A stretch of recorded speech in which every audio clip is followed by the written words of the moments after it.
Wrapping up today on the Ryan Hartson Show on the BWC Network. I am Ryan Hartson. Having a lot of fun here breaking down all of the NFL action with you. We just wrapped up breaking down about half the games to start off with. Now we'll move on to the other half where we got, the rest of the games are kind of watchable.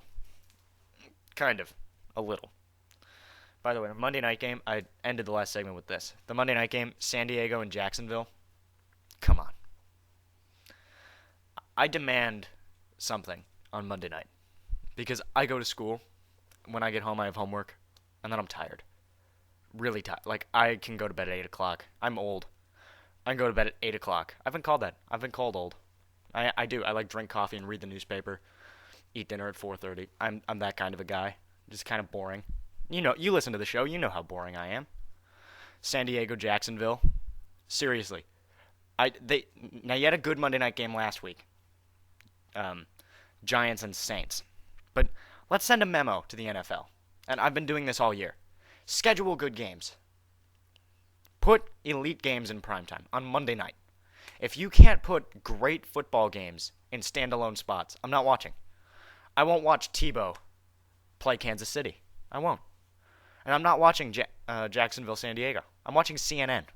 Piers Morgan has me for an hour, captivated. I don't even care what he's doing. I don't care who he's talking to. I will watch that over this terrible Monday night game. San Diego, Jacksonville, really? Come on.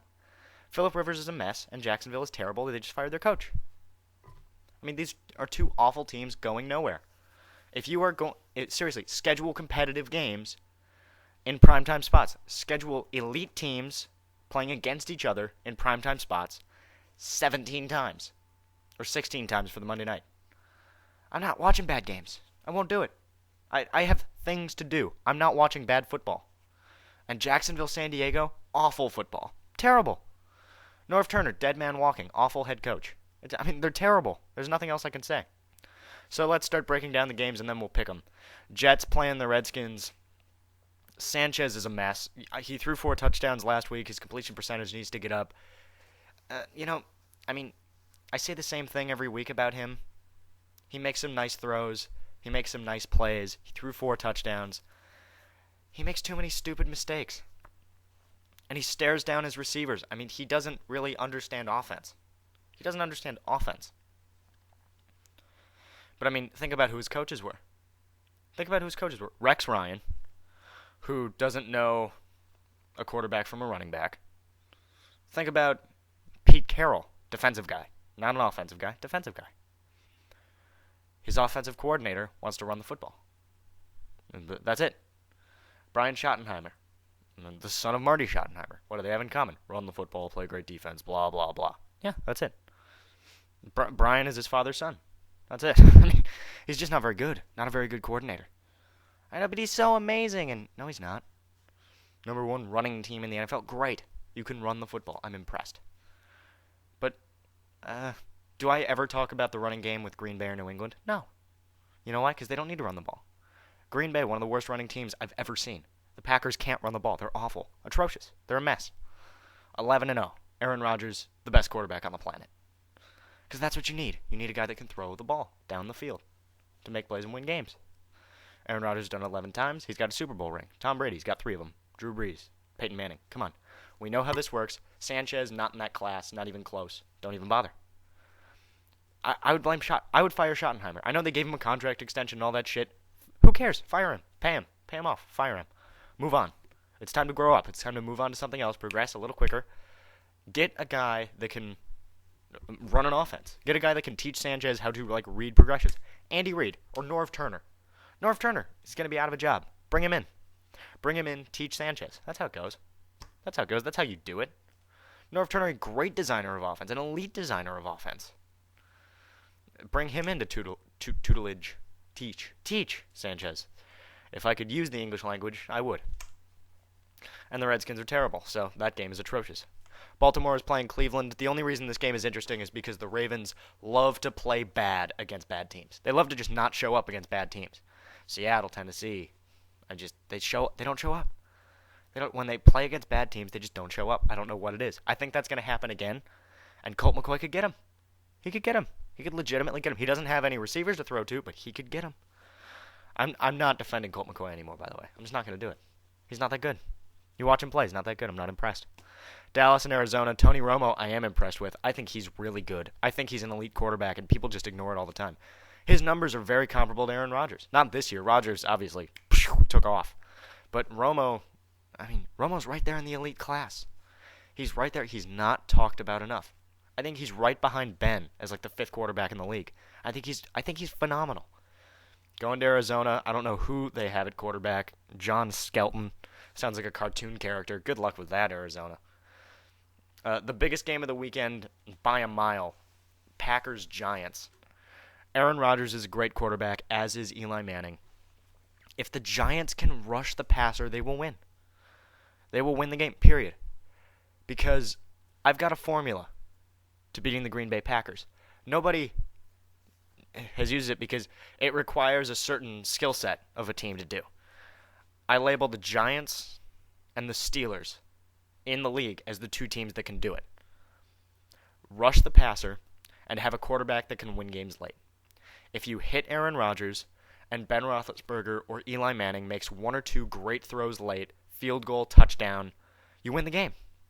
That's how you do it. You score more points. You stop Aaron Rodgers from scoring, and you score more points than them. If you hit Aaron Rodgers all the time, suddenly, with 2 minutes to go, you've got the ball late. Ben, Eli, they'll go right down, score a touchdown, win the game. That's what it's about. That's what it's about, bottom line. The Giants have that skill set. The only problem is they haven't been able to rush the passer in weeks. It's been like a month. So you got to step that up, and Eli's going to have to put a ton of points on the board. It's going to be interesting. Green Bay feels ripe for the picking to me. Ripe for the picking. I think the Giants have a great shot. It's at home. It's going to be a little cold. And Aaron hasn't been playing as well the last couple weeks, so I think you're going to be able to get him. I think if they are going to lose, this is the week. This was the toughest game on their schedule when the schedule came out. Toughest game on their schedule when the schedule came out. Going to New York. I don't care how good the Giants are. Going to New York is really tough for a team in the Midwest. And it's West Coast even harder. So, hey, Seattle did it. Of course the Packers can, right? St. Louis is playing San Francisco. San Francisco, they're not going to score a lot of points, but they're going to dominate the game. I don't buy them going forward. I think they've kind of hit their ceiling is because at the end of the day, Alex Smith isn't that good. He only throws the ball like 20 times a game. They protect him. They protect him on purpose because he's not as good as everybody else. They're hiding him. Can you win a championship hiding your quarterback? I have no idea. I would assume the answer is no, because Alex Smith, he needs to be hidden. Hidden, packed away. So, we'll see. But Alex Smith, I mean, he's going to have to play well in the postseason. He's not going to have to play well to win this game. And then what the hell's going on in St. Louis? Sperano's going to be gone. Bradford's going to get 1 or 2 more years to continue to develop, but I think after a while, maybe he's not the franchise quarterback there. Maybe he's not the great quarterback we all thought he was, you know. Hey, but it's only been a year and a half, so let's not assess quite yet. Or, what the hell, let's assess. Detroit is playing New Orleans in the Sunday night spot. The Lions don't have Ndamukong Suh, and Drew Brees is playing angry. He is. He's playing angry. I mean, he did bad things to the Giants last week. I mean, he did things to the Giants they did not want done. And it's in New Orleans. It's a night game, standalone game. The last time New Orleans played on Sunday night, how many points did they score? 62. Oh, yeah. And Stafford's running out of gas. No Ndamukong Suh because of his stupid-ass suspension. The Lions are done. They're screwed, and they're done. They're going to finish at 500, as I suggested they would way back in August. But, you know, I'm going to take no credit for that because I thought they'd make the playoffs as soon as I saw them play a little bit. But I might take credit at the end. I might because I figured they're only an 8-8 team. They're still a year away. And that's true. I mean, you look at them, they're a year away from being legitimate NFC contenders. They're close. They're really close. But they're really only a 500 team because they got a lot up. They also got a lot of down. So you average that out, it all ends up being met in the middle.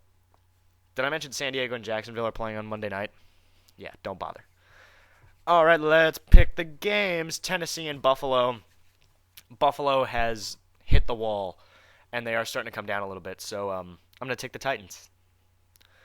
Go Hasselbeck, right? Kansas City is playing the Bears. Caleb Haney at home. Watch out. Scene of the crime, that NFC Championship game. I'll take the Bears. Houston playing Atlanta. TJ Yates, I have to watch play. Matt Ryan played the best game I've seen him play last week. Best game I've seen him play. I will take the Falcons. Oakland playing Miami. Miami, admirable. The way they play is very, very admirable. Raiders are playing simply better than them. I'll take Carson Palmer in Oakland. Denver and Minnesota. If Tebow wants to prove me something, score 45 points in Minnesota. Blow them out. They're not going to blow them out. It's going to be close, and Tebow's going to win it late. It's going to end up being like 20-17. I'll take Denver. I'll pick Denver, sure. Minnesota's terrible. And Tebow is capable of beating bad teams by 3 points. He's not blowing them out. Style points is what impresses me. That's how I'm able to assess you as you go forward. And right now I'm just not impressed. And when they play elite teams, they're going to get their doors blown off. Period. Indianapolis and New England. Brady didn't get 50 last week. He's looking for 50 against the Colts this week. I will take, obviously, the Patriots. Pittsburgh is playing Cincinnati. Cincinnati not quite as good as we all think they are. Or as you all think they are. I'll take Pittsburgh all day in this game. It's going to be close, though, because the Flying Tomato, everyone's favorite ginger quarterback, Andy Dalton, rock and roll, man. He's good. He can sling it a little bit. He's all right. But they're starting to hit that wall. They are starting to hit that wall. Tampa Bay is playing Carolina. Again, Cam Newton. I know everybody thinks he's super duper, upside down, backwards, rock star awesome. And that's great. Tampa Bay is terrible. If you truly are the second coming, score 40 points. Score 40 points, 70% completion. Do something that is going to actually impress me instead of just four touchdowns, 4 picks, up and down, being a rookie. If you want to prove to me you're the second coming, be the second coming. Score 40 points in Tampa. Jets are playing the Redskins. The Redskins are really, really bad, and Sanchez is really bad too. The Jets are going to win this game by accident. Ravens playing the Browns. I'm going to take the Browns. The Ravens don't play well against bad teams. I don't know why. They just don't. I will take the Browns. Cowboys and Cardinals. It's Tony Romo against either Kevin Kolb or John Skelton, the cartoon character. I'll take the Cowboys. Giants and Packers.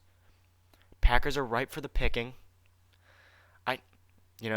The Giants are going to keep it really close. I think the Giants are going to play it unbelievably close. But I don't think they have the pass rushers. They're not healthy enough on the defensive line to really rush the passer. I think they're going to keep it unbelievably close. It's going to be a game played in the mid-20s. I'm going to take the Packers, but this is only going to be like 1 point. It's only going to be like a 1-point game. Packers are going to get another scare, and they don't have the positive momentum that they had in December last year. But hey, it's still early. I mean, it's only week 13. It's not week 16, week 17 when the hot teams really get hot. So we will see. But right now, Packers seem ripe for the picking. I'm going to take Green Bay, but the Giants are going to keep it really, really close. Wouldn't be surprised if they beat them at all. Rams, 49ers. I'll take the Niners because Alex Smith is better than Sam Bradford, I guess. And finally, Detroit, New Orleans. I think the Saints are going to kill them. I think the Saints are going to drop 40 points. I think they're going to dominate them. No Ndamukong Suh, no mental toughness. The Lions are back on the downturn. And there you go. Your Week 13 in the National Football League. It's been a lot of fun. I will be back on Monday breaking it all down. It's the Ryan Hartson Show on the BWC Network.